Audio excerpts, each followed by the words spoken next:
ஆண்டவராக இயேசு கிறிஸ்துவுக்குள் மிகவும் அன்பாக நேசிக்கப்பட்ட அன்புக்குரிய சகோதர சகோதரிகளே, உங்கள் யாவருக்கும் அன்பின் வாழ்த்துக்கள். விசேஷமாக மார்ஸ் மேடை என்கிற நிகழ்ச்சியின் மூலமாக ஆண்டவருடைய உண்மைகளை தெரிஞ்சிட்ருக்கிறோம். அந்த வகையில் இன்றைக்கி நாம் பார்க்கக்கூடிய ஒரு உண்மையினுடைய தலைப்பானது புது ரதம் அப்படின்ற தலைப்பில் சில காரியங்களை குறித்து நாம் தியானிக்க போகின்றோம். அன்புக்குரிய சகோதர சகோதரிகளே, தாவீது ராஜா அவர்கள் பண்ண ஒரு முக்கியமான ஒரு தவறு பார்த்திங்கன்னா இதில் அடங்கியிருக்குது. தேவனுடைய பெட்டி பார்த்திங்கன்னா சில காலங்களாக எருசலேமில் இல்லாமல் வேறு இடத்துல அந்த பெட்டியானது அங்கே இருக்குது. கீரியாத் யாரீமில் பார்த்திங்கன்னா அந்த பெட்டி அங்கே இருக்குது. அப்போ அங்கேருந்து எருசலேமுக்கு பெட்டியை கொண்டு வரணும் அப்படின்னு ஒரு மிகப்பெரிய உற்சாகத்தோடு சந்தோஷத்தோடு பார்த்திங்கன்னா தாவீது ராஜா செயல்படுறார். அப்போ தேவனுடைய பெட்டி என்பது எதை அடையாளப்படுத்துது அப்படின்னு பார்க்கும் பொழுது தேவனுடைய ப்ரெசன்ஸ்.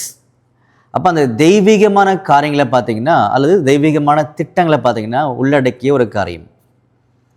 இது எப்படி புரிஞ்சுக்கலான்னு பார்க்கும்போது பாருங்கள், எபிரேயரில் 9ஆம் அதிகாரத்தில் 4ஆம் வசனம் நம்ம வாசித்து பார்க்கும்போது அந்த இடத்துல அந்த பெட்டிக்குள்ளே என்ன இருக்குன்ற காரியங்கள் சொல்லப்பட்டிருக்கும்.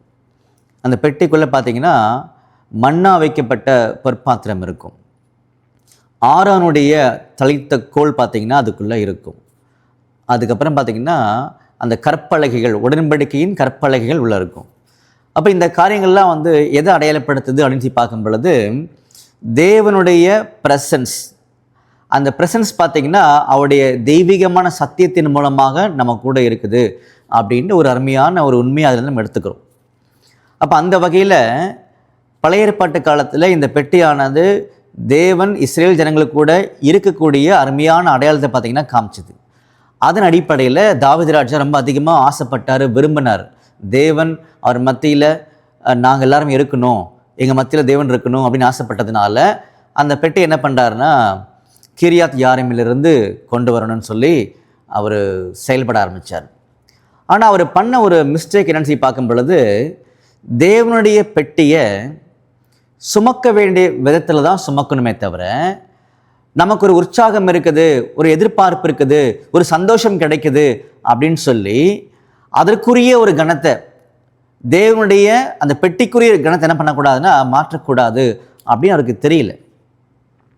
ஒரு ராஜாவாக இருந்து கூட பார்த்திங்கன்னா அவருக்கு அது தெரியல. அவருக்கு மட்டும் இல்லை, அவர் கூட பார்த்திங்கன்னா அவர் ஆலோசனை ஒரு 30,000 பேர்கிட்ட கேட்டிருக்கார். பாருங்கள், 2 சாமுவேலில் 6ஆம் அதிகாரத்தில் 1ஆம் வசனம் வாசிக்கும் போது அந்த இடத்துல மிக தெளிவாக சொல்லியிருப்பாங்க. அந்த 30,000 பேருக்கும் தெரியல. அப்போ அந்த அளவுக்கு பார்த்திங்கன்னா தேவனுடைய பிரமாணத்துக்கு கொடுக்க வேண்டிய முக்கியத்துவம் தெரியல. ஆனால் ஒரு பெரிய சந்தோஷம் இருக்குது, ஒரு உற்சாகம் இருக்குது. அவங்ககிட்ட அளவு கடந்த ஒரு ஆவல், தேவனுடைய பெட்டியானது எங்கள் கூட இருக்கணும் எப்பவுமே அப்படின்ற மாதிரி அவங்க இருந்தாங்க. ஆனால் அவங்க செய்த தவறு பார்த்திங்கன்னா வேத அறிவை மிஸ்யூஸ் பண்ணிட்டாங்க, தவறாக பயன்படுத்திட்டாங்க. அப்போ அதனால் என்ன பண்ணிட்டாங்கன்னா இப்போ படிக்கலாம் பாருங்கள், 1 நாளாகமம் 13ஆம் அதிகாரம் 7ஆம் வசனம்.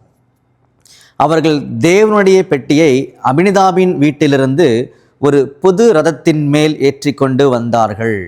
பார்த்தீங்களா, புது ரதத்தின் மேல் ஏற்றி கொண்டு வந்தார்கள். அப்போ இந்த காரியம் மிக மிக தவறான ஒரு காரியமாக பார்த்திங்கன்னா வேதாகமத்தில் நமக்கு காமிக்கப்பட்டிருக்குது. எப்படி புரிஞ்சுக்கலாம் அப்படின்னு பார்க்கும்போது வேதாகம சட்டம் என்ன சொல்லுது, எதை பற்றி, இந்த பெட்டியை சுமக்க வேண்டிய விதத்தை குறித்து என்ன சொல்லுது அப்படின்னு பார்க்கும்போது பாருங்கள், என்னாகமத்தில் 4ஆம் அதிகாரம் 4ஆம் வசனம் நம்ம வாசித்து பார்க்கும் பொழுது இந்த உடன்படிக்கை பெட்டியானது மகா பரிசுத்தமான ஒரு காரியம். இந்த வேலையை, எந்த வேலையை, இந்த பெட்டியை சுமக்கக்கூடிய வேலையை கோகாத் புத்திரருக்கு கொடுத்துருந்தார்.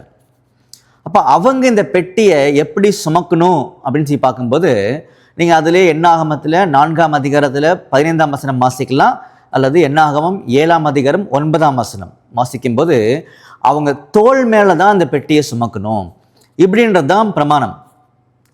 இந்த பிரமாணத்துக்கு மாறுதலாக அல்லது பிரமாணத்தை மீறி தான் தாவீது ராஜா அவர்கள் செயல்பட்டிருக்காரு.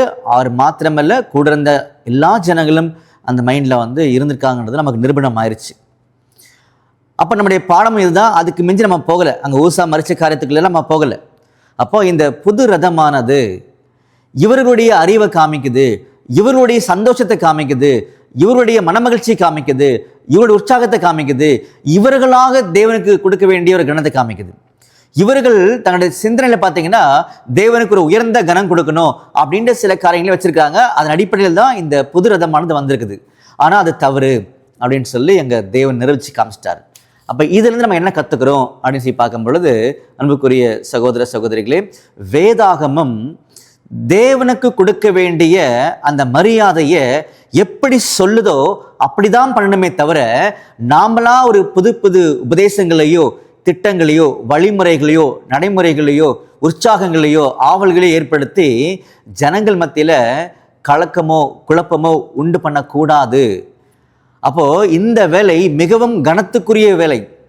அப்போ அந்த உடன்படிக்கை பெட்டியானது தேவனுடைய பிரசன்ஸ், அதாவது இந்த சத்தியத்தின் மூலமாக தான் தேவனுடைய பிரசன்ஸ் நம்ம கூட இருக்கும், நம்ம கூட வாசம் பண்ணுவார் அப்படின்ற காரியங்கள்லாம் நமக்கு தெரியுது. அப்போ இந்த சத்தியத்துக்கு கொடுக்க வேண்டிய கனமானது ரொம்ப ரொம்ப முக்கியமான கனம். அதனால தான் பார்த்தீங்கன்னா நீதிமொழிகளில் 9ஆம் அதிகாரத்தில் 10ஆம் வசனம் வாசிக்கும் போது அங்கே சொல்லியிருப்பார், கர்த்தருக்கு பயப்படுதலே ஞானத்தின் ஆரம்பம். அப்போ கர்த்தருக்கு பயப்படுதலே அப்படின்னு சொல்லி பார்க்கும் பொழுது சரியான கணம். அப்போ நம்முடைய பிதாகிய தேவனுக்கும் ஆண்டவராக இயேசு கிறிஸ்துவுக்கும் நாம் கொடுக்க வேண்டிய சரியான கணத்தை வேதாகமம் மட்டுமே சொல்லிக் கொடுக்குமே தவிர வேறு எந்த காரியமும் கிடையாது. அப்போ இன்னைக்கு உலகத்தில் கூடிய அநேக சகோதர சகோதரிகள் இந்த கிறிஸ்தவ அமைப்புகள் பார்த்தீங்கன்னா நிறைய புது புது ரதங்களை உண்டு பண்ணியிருக்கிறாங்க. இது எல்லா காரியமும் தேவனுடைய பார்வையில் தப்பு.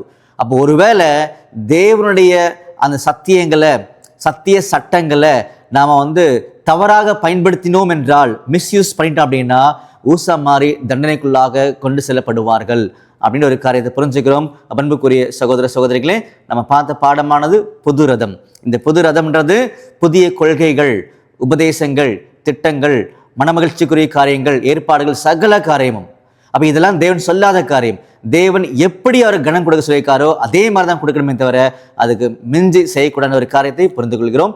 தேவன் தாமை ஆசீர்வதிப்பாராக. ஆமென்.